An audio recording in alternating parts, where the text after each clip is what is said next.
Um, today I turned 30. The big 30. So I want to share with you some of the things that I've done that kind of mark that 30 year for me. Not that you also have to do these things, but for me, those are the pivotal things that I've done in my life. The first thing that I did before my 30s is I knew my career. I knew what I wanted to do. I'm going to college for that. I'm getting my master's on that so I can be what I have always wanted to do.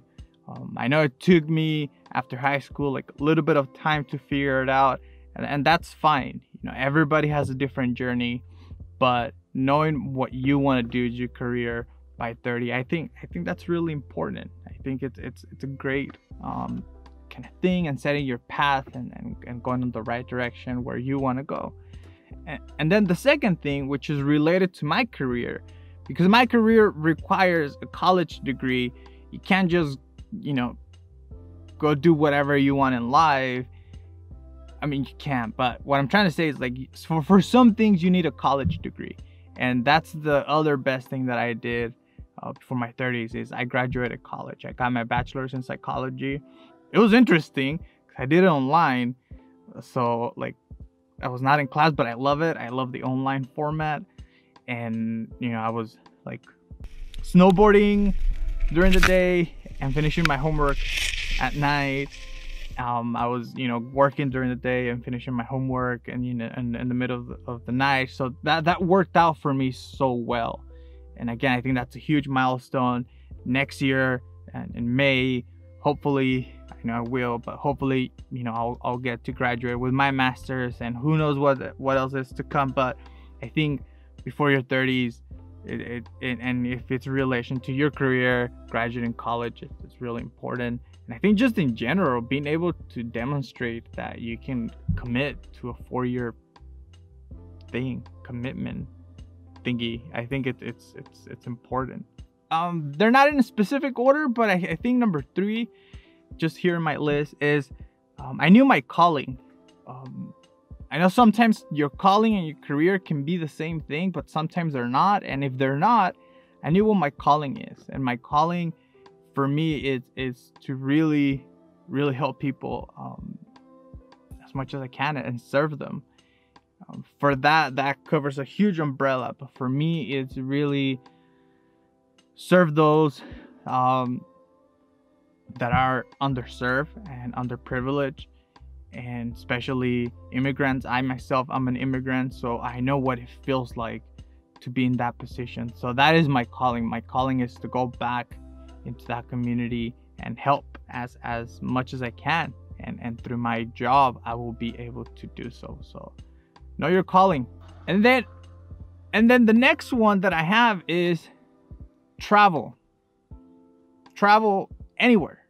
I have had the opportunity to go to China, to Europe, to Panama, to Ecuador, to different places in Mexico and different places in the United States. And in those traveling, I have met so many people that I learned something from them. And in a way, and in their own unique way, they changed my life and they changed my view of life. I've played soccer with little kids in Panama in the middle of the jungle as part of a mission trip. I've rode a train in China from Beijing to Shanghai all by myself, and not knowing any Mandarin or nothing, like just going for it and being really there by myself. And it was a great experience. It was scary, it was petrified, but it was great. And I've also been to Europe with my wife for our honeymoon, and be able to stand on the Camp Nou and see my favorite player play, just be in that atmosphere. It was so incredible. It was unbelievable to be there. So yeah, travel, go places. And then the next one is try something new.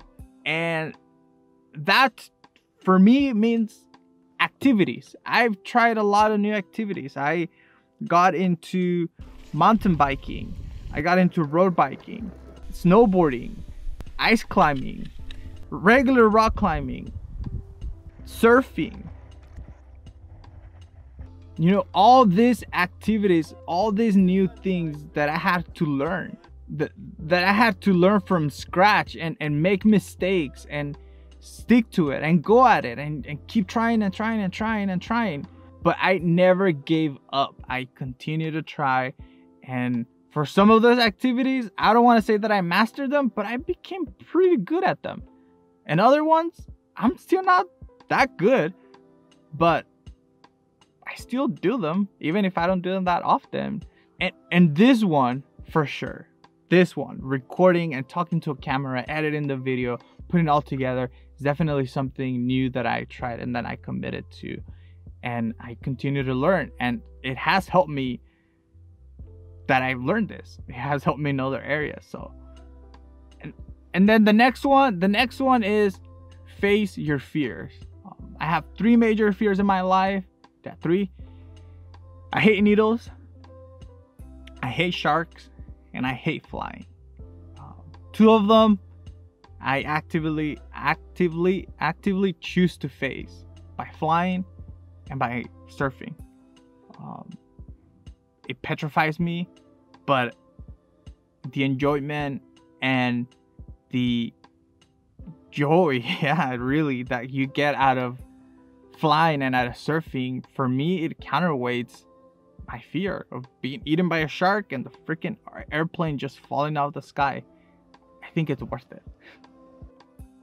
Yeah, my heart rate just goes up. Like, you're even just thinking about it right now. It gives me the ooh. But I choose to face them. And, you know, a lot of cool things come out of it, to be honest. And then the last one, but it's not the least important. They're not in a specific order, but I think this is the most pivotal for me. The one that changed my life and that just kind of turned my world upside down is I got married. And not only did I get married before my 30s, this is not like a landmark or like something you have to do if you have that calling, if you have a chance.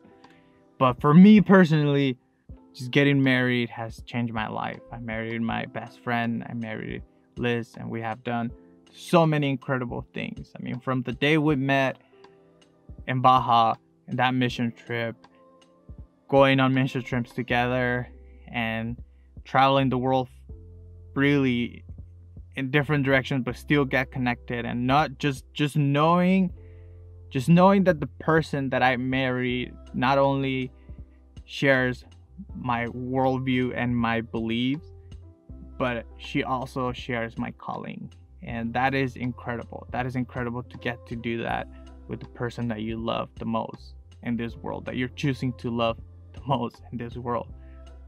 We went to Europe in our honeymoon and we had a blast. We just in that month, we really learned a little bit more how to communicate with each other, because driving stick shift in Europe for your first time, it's not like the smartest things to do, but it's me, so yeah. But yeah, I got married before my 30s. We just turned 4 years married.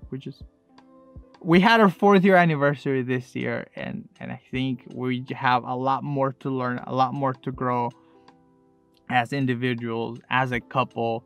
But I think getting married before my 30s has definitely been the most pivotal thing that I've done in my life. She not only changed my life, but she also encourages me to be a better person and pushes me to be a better husband and a better person overall.